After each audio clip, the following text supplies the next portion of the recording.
There are stories that end with truth, stories that end with answers, stories that bring closure. And then there are stories like this one, where the truth arrives too late, where answers hurt more than questions, and where a final message doesn't heal a broken heart. It tears it apart. This is the story of Ava Hart, a girl who vanished without a sound, and a message she sent long after she was gone, a message that solved everything and nothing. Elmwood, Oregon was quiet, gentle, and safe.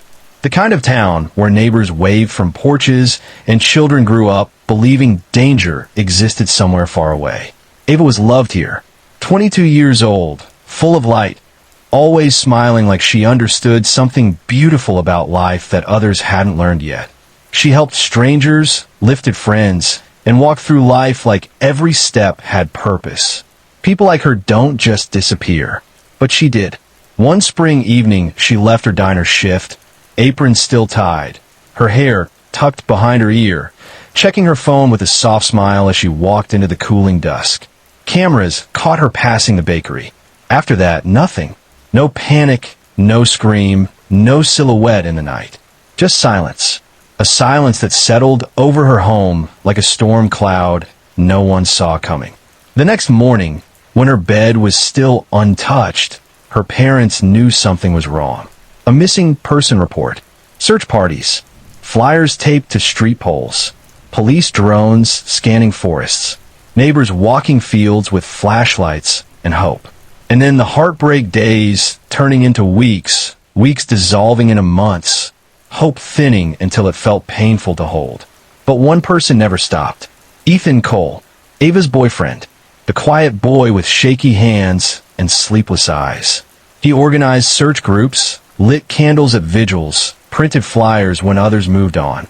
He sent her messages every morning, still here, still looking. People called him loyal, called him devoted, called him a man carrying love like a wound. He clung to her memory as if letting go would mean admitting she was never coming back. Grief can look like faith. It can also look like chains. For 214 days, nothing changed.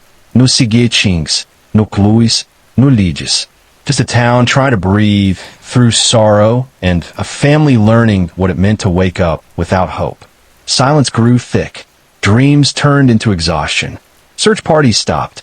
But Ethan continued walking the same route she vanished on, whispering her name into the darkness. And then one night, everything shattered. At 11:42 p.m., Ava's mother's phone lit up. A message from Ava. I'm sorry. I tried to come home. I didn't know who to trust. He was right behind me. 15 words that made the world stop. Her parents dropped to the floor sobbing. Police scrambled. Phones rang across town as hope painful. Trembling returned like a spark in dry grass. Was she alive? Was she nearby? Had she been trapped all this time? And that last line, who was behind her? The phone's signal led officers into Redford Forest. A cold wind moved through the trees, as if the woods themselves knew something terrible was buried in their silence. There they found a phone tucked beneath a fallen log, worn by rain and time, but still holding the last words Ava ever typed. Forensics uncovered fingerprints, Ava's and Ethan's. Investigators retraced steps. They dug deeper, and the truth surfaced like a ghost rising from the ground. A storage unit under Ethan's name. Inside a scarf Ava wore the night she vanished. A blanket with her hair trapped in the fibers. Footage showing Ethan driving behind her after she left the diner. The trail that led from devotion to obsession, from love to control, from grief to guilt. When confronted, Ethan begged. He swore he loved her. He said she was everything. But love doesn't steal breath from someone you claim to cherish. Love doesn't follow in the shadows. Love doesn't hold so tight it breaks the thing it claims to protect. The evidence didn't care about tears or memory. The truth didn't bend for heartbreak. And the boy who never stopped searching was the reason there was a search at all. A trial. A sentence. A town holding its breath and then exhaling grief all over again. Because answers are not always healing. Sometimes they hurt more than questions ever did. Ava's family keeps her room untouched. Her mother still checks the driveway sometimes, as if headlights might appear and a door might open and the world might be merciful just once.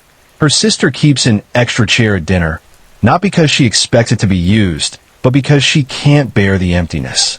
Ava's final message solved the mystery, but it solved nothing for the people who loved her. It didn't bring her home. It didn't stop nightmares. It didn't quiet the ache. Her message echoes, "I tried to come home." She ran. She fought. She warned them in the only way she could. Ava's story isn't one of monsters in the dark. It's one of quiet danger. Familiar faces. Love turned heavy and suffocating. Trust given to the wrong heart. Light like hers doesn't fade. It lingers in the way her family speaks her name, in the candles still burning in Elmwood, in every reminder that real love protects, it never traps, never follows, never destroys. Her final text solved everything and nothing. A reminder that sometimes the truth saves us, and sometimes it leaves us holding pieces of a world that can never be whole again.